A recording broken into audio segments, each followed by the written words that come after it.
Di balik dunia yang kita kenal, ada yang tersembunyi di antara terang dan gelap, nyata dan tak terlihat. Di sanalah dunia tanpa dimensi bernafas, lewat mimpi, getaran, dan bisikan. Di antara angin, tiang halus adalah pintu bagi yang siap melihat. Selamat datang di semesta tiang halus yang tak terlihat, bukan berarti tak ada.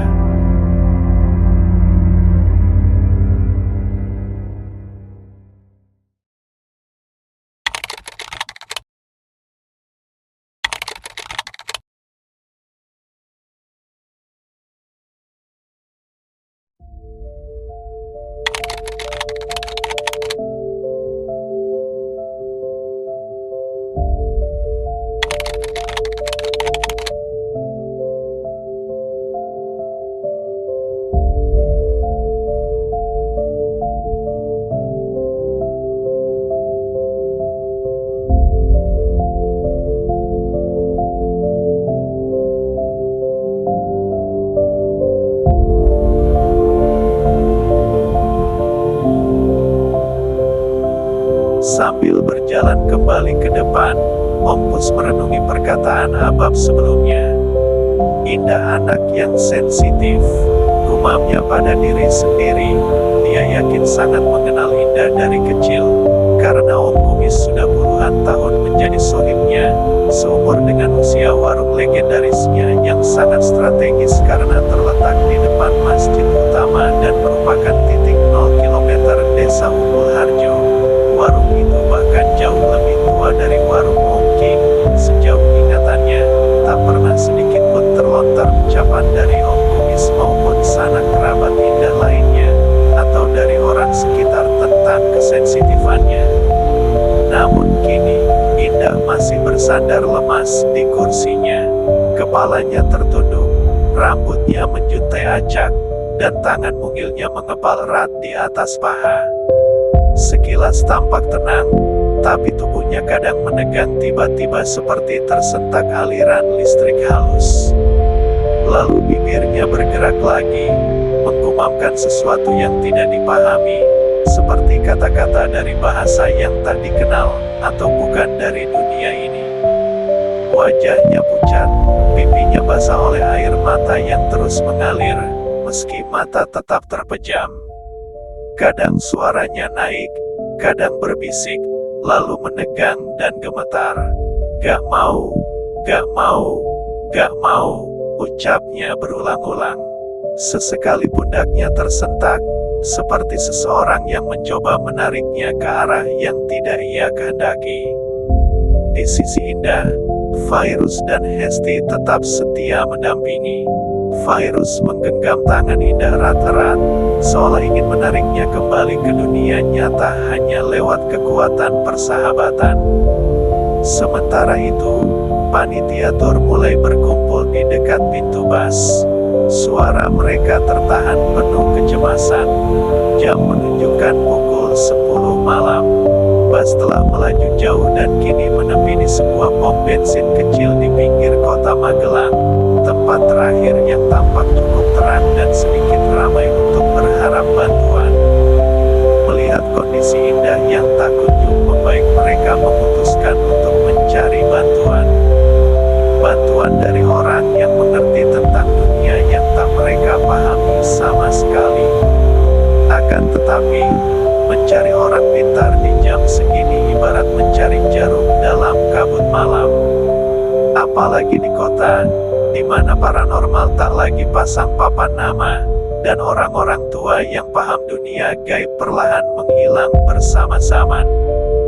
Bus berhenti perlahan di sebuah pom bensin kecil, yang dari jauh tampak cukup ramai. Lampu-lampu terang, beberapa pedagang kaki lima menjajakan kopi dan mie instan di bawah tenda plastik tipis. Namun ketika roda berhenti sepenuhnya dan pintu terbuka, suasana yang terasa justru sepi, aneh, seolah kehangatan tempat itu hanya topeng dari kehampaan yang menggantung di baliknya. Ompus, Rudi, dan Darso turun lebih dulu. Langkah mereka berat, Mata menyapu sekitar, mencari siapa saja yang tampak cukup tahu, orang tua mungkin, atau sosok yang kelihatan sudah kenyang pengalaman. Bukan anak muda dengan earphone di telinga, bukan penjaga kasir yang sibuk menatap layar. Mereka butuh seseorang yang tahu tentang hal-hal yang tak tampak. Pandangan mereka akhirnya jatuh pada dua pria setengah baya, duduk bersila di atas tikar plastik dekat sebuah gerobak bakso. Keduanya mengenakan jaket lusuh, topi tua, dan sarung yang dilipat di pinggang. Salah satunya sedang menghisap rokok, asapnya mengepul tipis ke udara. Yang satunya lagi menyesap kopi dari gelas kecil sembari menyipitkan mata ke arah jalan.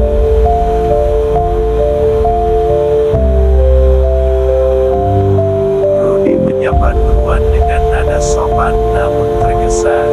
"Permisi Pak, numpang tanya. Kami dari rombongan tur. Ada kejadian di dalam bus, kami cari orang yang bisa bantu. Kira-kira ada yang bisa dituju malam-malam begini?" Kedua pria itu saling pandang sekilas. Mereka langsung paham yang dimaksud Om Pus CS.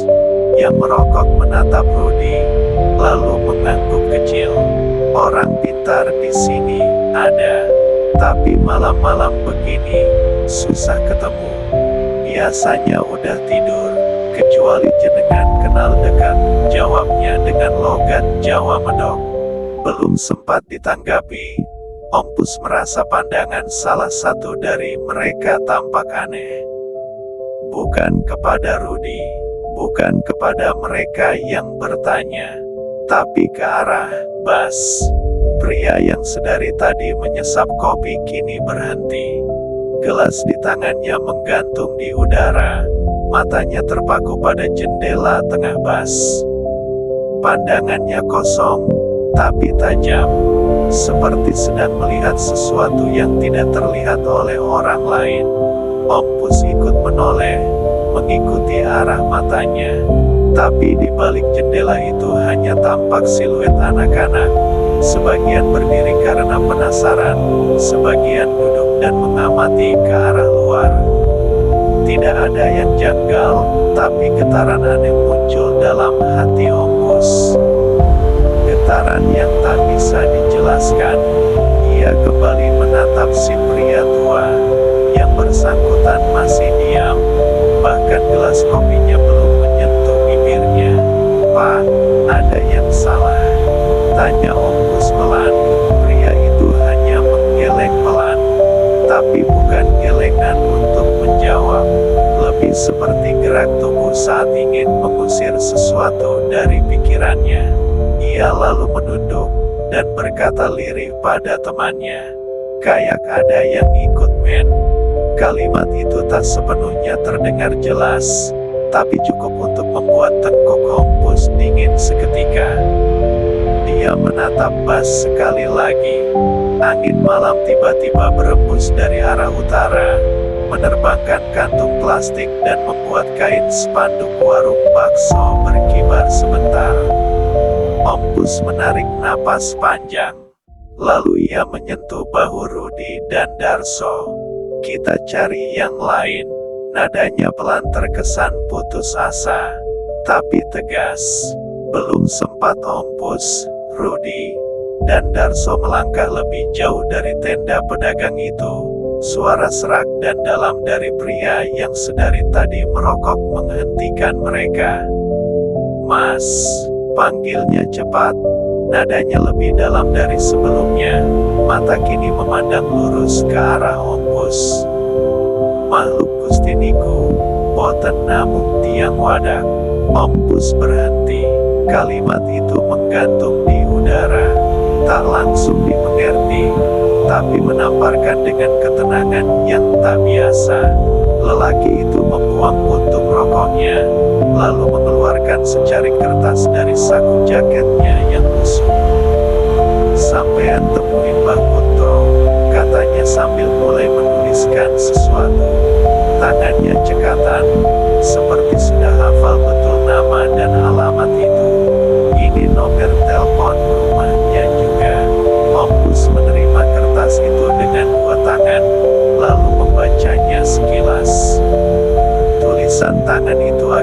miring ke kanan. Tinta biru mulai pudar tapi terbaca jelas. Mbah Kunto, Duku Alang, Kiri Alus, Magelang. Telepon 0293. Semua disamarkan. Om Pus mengangguk cepat. Rasa terima kasih belum sempat diucapkan utuh. Hanya tergesa mengucap, "Matur nuwun sangat," ucapnya sambil menyalami kedua orang itu. Ia berbalik, menggenggam kertas itu erat-erat seperti sedang membawa petunjuk emas dalam perjalanan di hutan gelap. Langkahnya panjang-panjang, setengah berlari menuju Bas. Rudi dan Darso mengikutinya. Napas mereka mulai teratur dan penuh harap. Malam makin larut, dan sesuatu harus segera dilakukan sebelum semuanya terlambat.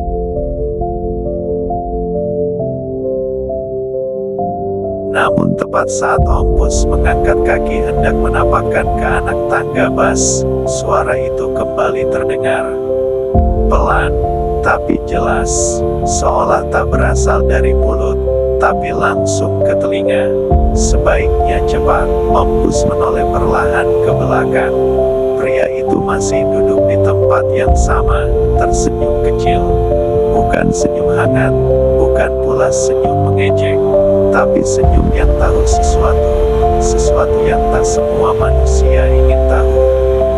Senyum itu menempel di wajahnya seperti cap dari dunia yang lebih tua dan lebih sunyi.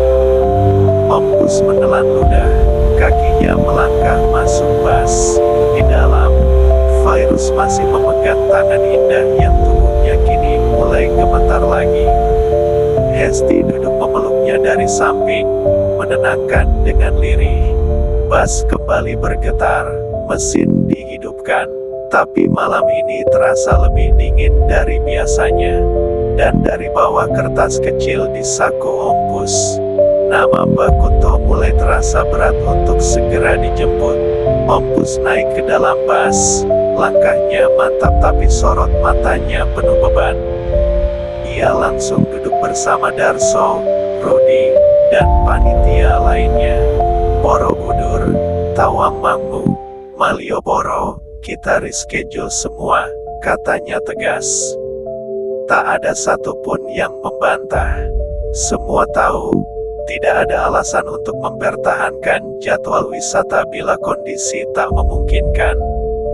Terlebih, ini bukan sekadar sakit biasa. Ini sesuatu yang lain, yang tak kasat mata, dan Om Pus tak mau ambil risiko. Kalau sampai ada apa-apa, saya yang tanggung jawab, lanjutnya pelan, matanya menyapu wajah-wajah panitia yang menegang. Kalian sampaikan kondisi kita pada semua anak. Usahakan jangan ada keributan lain karena reschedule ini. Beri penjelasan sebaik mungkin. Tutupnya, dijawab dengan anggukan semua panitia di depannya. Bas kembali bergerak, kali ini menembus jalan menuju Kiri Alus, sesuai alamat yang diberikan si perokok misterius di pom bensin.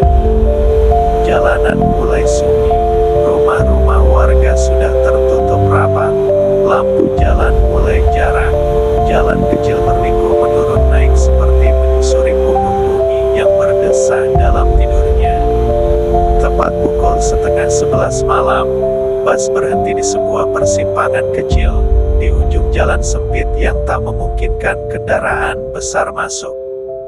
Di depan sana hanya ada jalur tanah menurun ke arah perbukitan yang gelap, dengan beberapa pohon besar berdiri bagai penjaga tua. Om Pus turun, kali ini hanya ditemani Virus. Rudi ingin ikut, tapi diminta tetap menjaga di dalam, mengantisipasi jika kondisi indah berubah mendadak. Dari arah gelap rumah warga, dua tukang ojek muncul tanpa banyak bicara. Seolah mereka sudah paham apa yang sedang terjadi ketika Om Pus menyebutkan nama Mbah Kunto. Tanpa basa-basi, Om Pus dan Virus segera naik, masing-masing dibonceng satu ojek yang berderik pelan menembus malam. Jalanan kecil itu tak mulus, berbatu, menurun, dan penuh tikungan tajam khas daerah perbukitan. Di sisi kanan kiri, semak dan bayangan pohon berkelebat dibasuh cahaya lampu motor yang redup. Udara dingin menamparkan wajah, membawa bau tanah basah dan aroma samar dedaunan yang tak dikenal. Suara jangkrik makin nyaring, menegaskan betapa sepinya malam itu. Virus duduk membisu sepanjang jalan. Pandangannya kosong, tenggelam dalam pusaran pikirannya sendiri. Wajah indah kembali hadir dalam benaknya, pucat, menggigil, dengan mata merah yang kosong, seolah melihat dunia lain. Ia teringat suara lirih indah, bisikan ketakutan yang nyaris tak terdengar. Semua itu membekas, menghantui. Angin malam seperti menyapu sisa-sisa kehangatan dari tubuhnya, meninggalkan sejenis kekosongan yang aneh. Perjalanan itu terasa lebih panjang dari jaraknya. Makin dalam ke dalam desa, makin dekat pula mereka ke sesuatu yang tak bisa dijelaskan dengan logika biasa. 15 menit kemudian, mereka sampai di rumah yang disebut dalam kertas kecil itu. Rumah Mbah Kunto tampak biasa saja, jauh dari kesan mistis seperti di film. Dinding tembok putihnya mulai berlumut di bagian bawah, lampu terasnya kuning temaram, menggantung malas di antara bayang-bayang. Halaman depan dinaungi pohon mangga tua, menjatuhkan daun-daun kering di tanah yang lembab. Tak menyeramkan, tapi ada yang membuat dada sesak, seolah rumah ini diam-diam menyimpan kisah yang belum selesai. Yang keluar menyambut mereka bukan sosok renta berjubah putih seperti yang dibayangkan Virus. Mbah Kunto, atau lebih pantas disebut Pak Kunto, hanya pria dengan peci hitam, baju koko abu gelap, celana panjang hitam, dan sendal jepit. Wajahnya tenang, ekspresi Jawa tulen yang tak banyak bicara tapi menyimpan sesuatu. Matanya dalam, tajam tanpa intimidasi. Ompus membuka pembicaraan dengan salam sopan. Assalamualaikum Mbah, sapanya sambil menyodorkan tangan bersalaman, diikuti Virus. Mbah Kunto membalas tenang, senyum tipis menghiasi wajahnya. Waalaikumsalam Le. Monggo, ia menunjuk tempat duduk. Setelah menyalami keduanya, lalu mempersilakan Virus duduk di samping Ompus. Tidak ada basa-basi yang panjang, hanya tatapan penuh makna dan keheningan yang memberi ruang untuk sesuatu yang lebih besar dari sekadar percakapan. Setelah berbasa-basi, Ompus lalu mulai menceritakan apa yang terjadi dengan perlahan, runtut, dari Semarang sampai Magelang, hingga pom bensin, dari cerita indah hingga alamat yang diberikan seseorang yang mereka sendiri tak tahu siapa. Mbah Kunto mendengarkan dengan hikmat, tak satu pun ucapan dipotong, tak ada ekspresi berlebihan, hanya sorot mata yang dalam, seolah menyelami setiap kata hingga ke akarnya. Kami berdua mohon petunjuk Mbah, anak yang sakit ada di Bas. Kalau tidak keberatan kami mohon bantuan Mbah. Tutupnya memelas. Virus hanya diam mengamati dan berharap jawaban yang solutif.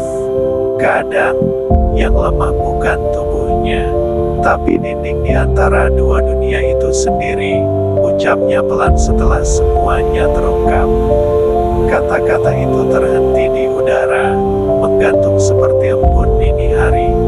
Virus menggigit bibirnya sendiri, merasa dingin yang tidak berasal dari udara malam, tapi dari sesuatu yang jauh lebih halus dan lebih tua. Saya tidak bisa berjanji, kita lihat dulu teman sampean itu, katanya tenang. Tanpa babi bu, rombongan kecil itu segera bergerak meninggalkan halaman rumah Mbah Kunto. Langkah mereka cepat namun terukur, seolah waktu tak memberi ruang untuk ragu. Malam makin larut, angin semakin menggigit. Virus bertiga dengan Ompus naik ke ojek yang satu lagi, membonceng di belakang dengan tubuh masih menyimpan gelisah.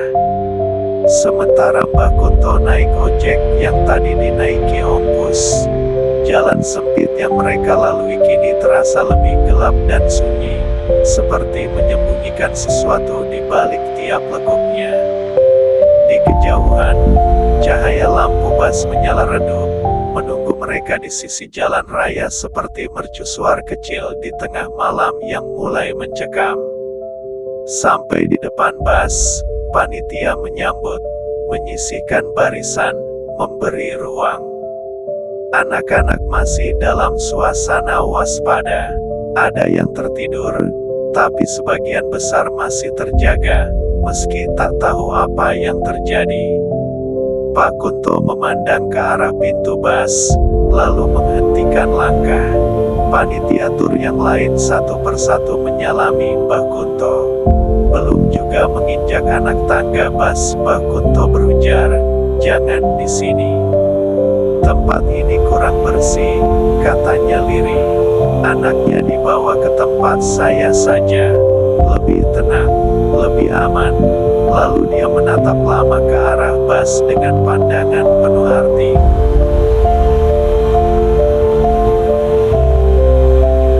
Ompus sempat ragu, tapi Virus yang melihat kondisi Indah mengangguk. "Sudah lebih baik, bisa jalan pelan atau dibonceng," ujarnya sebelum Ompus bertanya. Indah, yang sedari tadi bersandar lemas di pundak Hesti, membuka matanya pelan. Matanya masih merah, tapi tak lagi kosong. Ada kesadaran yang mulai kembali meski belum penuh. Saat disampaikan rencana itu, ia tak melawan, hanya berkata lirih, "Asal jangan lorong itu lagi." Kata-kata itu menghujam. Lorong, Lawang Sewu, bayangan putih, gadis bergaun putih, dengan pandangan dingin penuh amarah. Tanpa banyak menunda, rombongan kembali naik ke atas ojek, kali ini dengan jumlah motor yang lebih banyak dari sebelumnya. Tanto, salah satu panitia yang sejak awal lebih banyak diam, tiba-tiba bersikeras ikut, membuat jumlah penumpang bertambah. Untungnya, para pengemudi ojek cukup sigap. Dengan cepat mereka menghubungi rekan-rekan mereka, dan dalam hitungan menit, barisan motor tambahan pun muncul dari arah gang gelap. Mengantar rombongan besar di malam hari jelas berarti pundi-pundi rupiah yang menggiurkan bagi mereka. Indah yang masih tampak lemas kini duduk diapit erat oleh Ompus di salah satu motor, sementara Mbak Kunto dan Tanto menumpang ojek masing-masing. Tak ada obrolan di sepanjang jalan kembali itu. Hanya suara knalpot dan gesekan ban dengan aspal lembab yang terdengar. Di balik itu, Mbak Kunto tetap tenang. Mulutnya komat kamit, berzikir dalam senyap. Dan di rumah kecil di ujung dusun itu, tempat yang lebih tenang dan katanya lebih bersih, jawaban mungkin akan ditemukan. Atau justru, sesuatu yang selama ini tersembunyi, akan muncul ke permukaan. Sesampainya di rumah Mbak Kunto, motor-motor berhenti rapi di halaman tanah yang lembab. Tanto turun lebih dulu. Langkahnya cepat seperti terburu rasa cemas yang sudah menumpuk sejak di bus. Rombongan lain menyusul, satu persatu turun dari boncengan dan berdiri di bawah naungan pohon mangga tua yang daun-daunnya gemetar pelan diterpa angin malam. Para tukang ojek menunggu di luar pagar sederhana, duduk atau berdiri sambil bercakap pelan, membiarkan urusan yang lebih besar terjadi di dalam. Pak Kunto, tanpa banyak bicara mempersilakan hanya rombongan tur yang masuk ke dalam rumah. Ia sendiri segera menuju bagian belakang, meninggalkan mereka dalam suasana setengah gelap dan hening yang menggantung. 10 menit berlalu terasa jauh lebih lama. Indah bersandar lemah di kursi panjang dari rotan. Matanya terpejam, wajahnya masih pucat. Di sampingnya, Tanto duduk dengan ekspresi serius, sedikit condong ke arahnya. Om Bus menempati sisi kiri, memperhatikan dengan gelisah, sementara Virus duduk agak ke ujung. Pandangannya terus tertuju pada wajah Indah, mencari isyarat apapun. Akhirnya, suara langkah Pak Kunto terdengar kembali. Ia muncul dari balik tirai tipis yang memisahkan ruang tengah dengan dapur, lalu duduk perlahan di kursi kayu tua di hadapan mereka. Ia menarik napas panjang, dalam sekali, sebelum membuka suara. Kata-katanya keluar dengan tenang, namun membawa getaran makna yang berat. Seperti yang saya bilang tadi, ujarnya perlahan. Kadang yang lemah bukan badane, tapi tapel watese, batas antara donya lan donya. Pandangannya tajam namun penuh pengertian. Yang dialami Indah, kemungkinan seperti itu. Tapi yang pasti, hanya Gusti Allah sing ngerti. Bahasa yang digunakan campur antara Indonesia dan Jawa halus, membuat suasana semakin hikmat dan dalam. Semua terdiam menyimak. Kejadian seperti ini kadang muncul bukan karena gangguan biasa, lanjutnya, tapi karena ada sesuatu yang memanggil, atau mungkin diundang tanpa sadar. Bisa jadi, ini bukan pertama kali Indah mengalami hal seperti ini. Tapi yang tahu hanya dia, atau orang yang dekat sekali dengannya.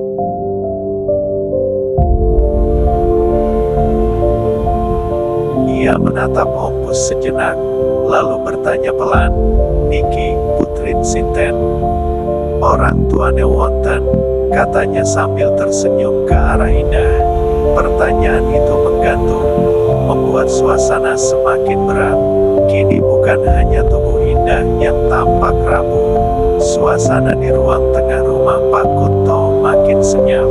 Kata-kata terakhirnya seolah membuka pintu baru dalam kesadaran semua yang hadir. Tak seorang pun bersuara, namun tatapan mereka saling menyiratkan satu hal yang sama. Mereka tahu, yang sedang dibicarakan bukan hanya tentang gangguan malam ini. Ini tentang akar yang dalam, tentang riwayat hidup yang semua orang tahu, termasuk mungkin Indah sendiri. Om Bus menarik napas, bibirnya hendak membuka suara namun seolah ada beban di ujung lidahnya. Ia merasa canggung, bahkan agak bersalah. Perlahan ia menjawab, dengan suara lebih pelan dari biasanya, "Indah punya 2 adik laki-laki." "Adik administratif, maksud saya." Ia melirik sekilas ke arah Indah yang masih bersandar lemas. Kalimat itu sengaja ia pilih, berharap cukup untuk membuat Mbah Kunto paham, tanpa harus membuka seluruh cerita. Mbah Kunto mengangguk lambat, seperti memahami lebih dari apa yang diucapkan. Pandangannya teduh tapi tajam, seakan membaca lebih dalam dari sekadar ucapan. Ia membenarkan duduknya, lalu menatap seluruh rombongan dengan tenang. "Ingkang Purwo, saged ndadekake pangaribawa tumrap daksinipun," ujarnya perlahan. "Apa yang pertama, yang awal, kadang membawa pengaruh besar pada yang datang kemudian. Segala sesuatu yang terjadi pada kita, mungkin ada kaitannya dengan asal kita, leluhur kita, dengan niat-niat lama yang masih menggantung di langit." Ia diam sejenak, membiarkan maknanya meresap, lalu melanjutkan, "Kadang yang dititip, bukan hanya jasad, tapi juga warisan rasa, janji, bahkan harapan yang tak pernah terucap. Bisa jadi, Indah membawa sesuatu yang bukan miliknya, atau mungkin, justru ia sedang dipanggil untuk sesuatu yang belum selesai. Biologis atau anak adopsi tidak terlalu menjadi persoalan, paling berharga adalah putra-putri yang soleh-solehah. Tak masalah jika itu anak dari rahim sendiri atau titipan Tuhan dengan cara yang lain. Moten yo Cahayu, tutup Mbah Kunto sambil tersenyum sejuk ke arah Indah. Indah membalas senyumnya dengan tulus pula. Semua yang menyertainya malam itu tersenyum lega. Mbah Kunto tepat sekali dengan segala kebijaksanaannya memupus jarak antara anak biologis dan adopsi seperti Indah. Kata-kata itu menukik dalam. Diam-diam, hati Om Pus berdesir. Ia mengenal baik cerita Om Kumis dan istrinya. Betapa dulu mereka bertahun-tahun menanti keturunan. Dan ketika harapan makin tipis, mereka mengadopsi Indah, bayi mungil yang dititipkan oleh keluarga jauh. Dan anehnya, sejak Indah hadir, rumah itu seperti dibukakan pintunya oleh langit. Tak lama, lahirlah 2 anak lelaki dari rahim istri Om Kumis. Harapan yang semula tertutup akhirnya datang bertubi-tubi. Kini, semua itu seolah kembali hadir, bukan sebagai berkah, tapi sebagai pintu yang terbuka ke masa lalu. Dan mungkin, ada sesuatu yang belum selesai, sesuatu yang menuntut untuk diselesaikan lewat Indah. Om Pus menelan ludah, dadanya terasa panas dan sesak. Tadinya ia ingin bertanya lebih jauh tentang yang dimaksud Mbah Kunto soal kaitan leluhur, tentang bagaimana Indah yang hanya anak adopsi bisa terseret dalam pusaran energi lama yang tak kasat mata. Tapi ketika ia baru hendak membuka mulut, Mbah Kunto sudah lebih dulu mengangkat tangannya pelan. Gerakannya lembut, namun tegas, seolah meminta agar Om Pus menyimpan pertanyaan itu baik-baik dalam hati. Masalah leluhur, boten saya dipun gunemaken ing ngarepeti yang kata. Tak elok dibicarakan di hadapan orang banyak, ucapnya, sorot matanya menatap lurus pada Om Pus. Biar Indah nanti yang akan menyelesaikannya, dengan orang tuanya. Seketika dada Om Pus berdesir. Ia mengangguk pelan, tak berani mendesak. Yang lain pun terdiam. Dalam hati mereka, ada kelegaan kecil, tapi juga kecemasan yang membungkus. Sebab mereka tahu, jika sampai harus bicara hal begini dengan Om Kumis, si pemilik warung legendaris, pria setengah botak yang dikenal suka tertawa keras dan ringan tangan menolong siapapun itu bisa berubah jadi petaka. Garangnya Om Kumis kalau soal keluarga, sudah menjadi cerita turun-temurun. Bahkan Pak RT pun pernah kalah argumen, hanya karena mengungkit masa kecil Indah. Namun Mbah Kunto melanjutkan, suaranya tenang namun membawa tekanan yang membuat bulu kuduk meremang. Yang paling penting sekarang, kita harus lindungi Indah. Lilitannya belum selesai, tapi untuk itu, sampean harus siap kembali ke tempat awal mula semua ini bermula. Ia menatap satu persatu wajah di hadapannya. Lawang Sewu, kata itu meluncur lagi, lirih namun tajam. Virus yang sejak tadi diam, refleks menarik napas. Om Pus mengernyit, dan Tanto menunduk. Jari-jarinya saling mengait gelisah. Sementara ekspresi Indah tidak bisa ditebak. Ia lebih banyak memejamkan mata jika tidak dilibatkan dalam obrolan. Kembali ke Lawang Sewu, pikir Virus lirih, ke tempat di mana lorong-lorong panjang menyimpan jejak-jejak jeritan. Tempat di mana langkah kaki terasa menggema bukan karena kosong, tapi karena mungkin sedang diiringi yang tak tampak. Dan kini, mereka harus kembali, membawa Indah, membawa keberanian, dan membawa harapan, bahwa kali ini, pintu yang terbuka akan bisa ditutup dengan tenang. Membayangkan harus kembali ke Semarang, ke Lawang Sewu, seperti menelan bara. Jarak yang tak dekat, waktu yang makin larut, tenaga yang nyaris habis, pikiran yang terus berputar tanpa arah, dan tentu saja ongkos solar yang tak bisa dibilang murah. Semuanya menyatu jadi beban yang tak kasat mata, namun begitu nyata terasa. Tapi yang paling mengganggu bukan itu semua. Yang paling menghantui adalah ketakutan. Ketakutan akan apa yang akan mereka hadapi lagi di tempat itu. Semalaman ini saja sudah cukup membuat isi bas porak-poranda secara fisik, batin, bahkan rasa percaya diri mereka sebagai panitia mulai luntur satu persatu. Tur yang awalnya dirancang penuh semangat, disusun dengan rapi dan antusias, kini mulai menampakkan retakan demi retakan. Mampus sebagai ketua panitia sendiri diam-diam mulai meragukan apakah perjalanan ini bisa diselesaikan dengan kepala tegak.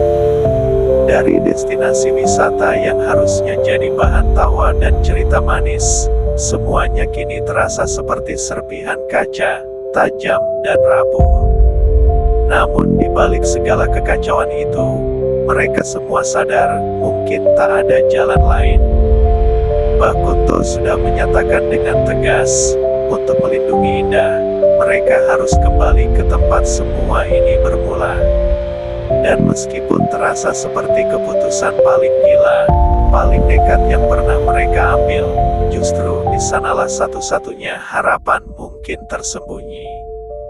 Malam itu, di rumah kecil dengan pohon mangga tua di depannya, mereka memutuskan satu hal, bahwa kadang, untuk keluar dari lingkaran gelap, satu-satunya jalan adalah masuk lebih dalam, sampai ke dasarnya.